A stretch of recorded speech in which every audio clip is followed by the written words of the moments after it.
Hello everyone, welcome to my channel. Today we are going to discuss an important current affairs, that is Saudi Arabia has announced a net zero target for 2060. They want to reduce the greenhouse emission gas and carbon dioxide emission gas by 2060. Net zero does not mean that they are completely closing off the factories and all and the fuels. It's not possible, but they are trying to convert to reduce the emissions, and they will go for renewable sources which will give less amount of emissions. That's what the news is. This is the biggest news because Saudi Arabia is heavily dependent on oil and natural gases, whatever they are getting, and for its everyday use in life they are using this. So it is highly difficult for them to reach this target. Let's see how much far they are going to do it. So why they are why they have announced this target? They are having a lot of pressure because it is one of the developed country. So they are not taking any initiative to reduce the emissions. They are getting a lot of pressures from US, and they are trying to have better relationship with US. So the Saudi government has announced this target of net zero emissions by 2060. 2060, we do it's a long period, but even though it is a long period, it is not possible highly to reduce completely.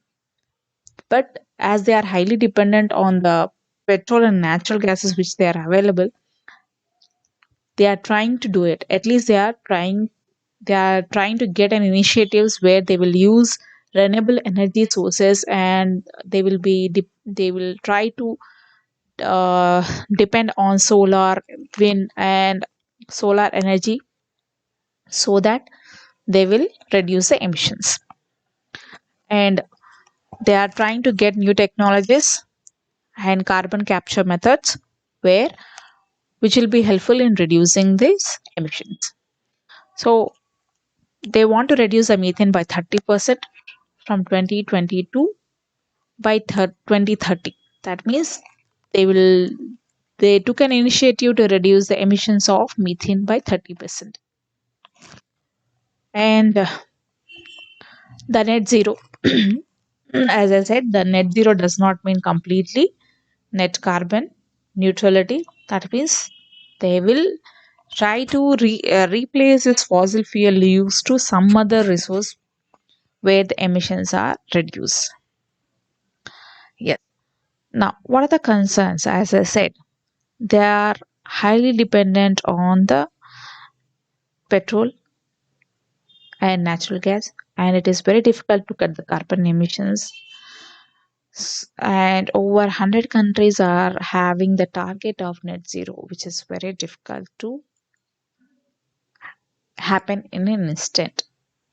It takes a lot of time and efforts. Whereas in India's case, what the India is doing? India is now the fourth largest emitter of gas emissions of all the pollution gases, GHGs gas and carbon emissions. It is fourth largest emitter after China, US, and European Union, according to the report of IPCC sixth assessment report. And it is most severely affected. It will be the most severely affected countries due to because the net result of all these emissions will be global warming. And India is located in the Indian Ocean, which has monsoon effect. The climate change will severely impact on Indian countries due to the Indian Ocean dipole.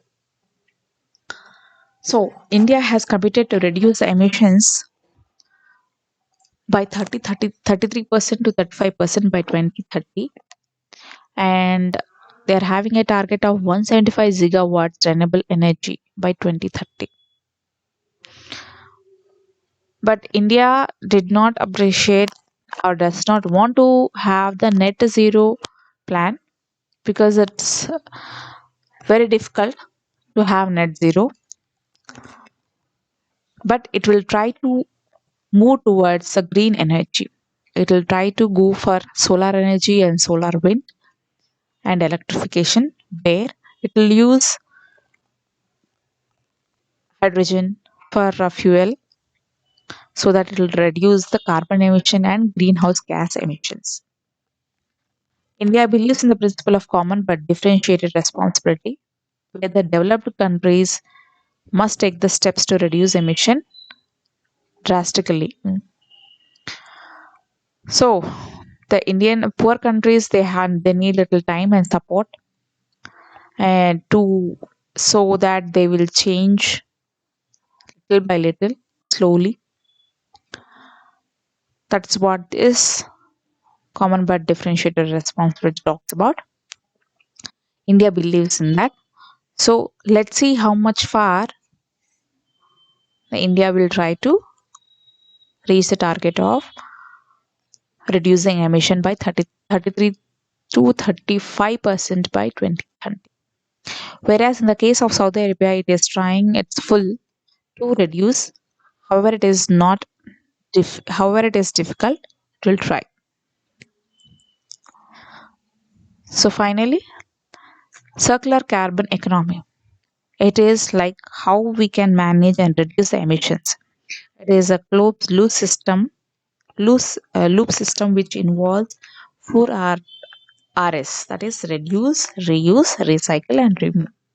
That means we have to reduce the using the carbon fossil fuel, and we need to have the substitution of carbon fossil fuels. We need to use renewable hydropower, nuclear, and bioenergy. And we need to reuse. The carbon dioxide has a value, and we can use these innovative technologies to capture those and reuse as a useful products, such as bioenergy, chemicals, building materials, etc. We can recycle also. Carbon dioxide is chemically transformed into new products such as fertilizer or cement or other forms of energy. We have to remove using the technology. We can capture and store the carbon dioxide in an important way, so that we can achieve the reduction of emission. We can plant many trees. By planting, we can remove and control the carbon emissions. So, on the roadways and around the houses, if we plant so many trees, it's easy to reduce, but not completely remove, but reduce the emissions. That's all for today, friends. If you like it, please share it with your friends and subscribe. Thank you.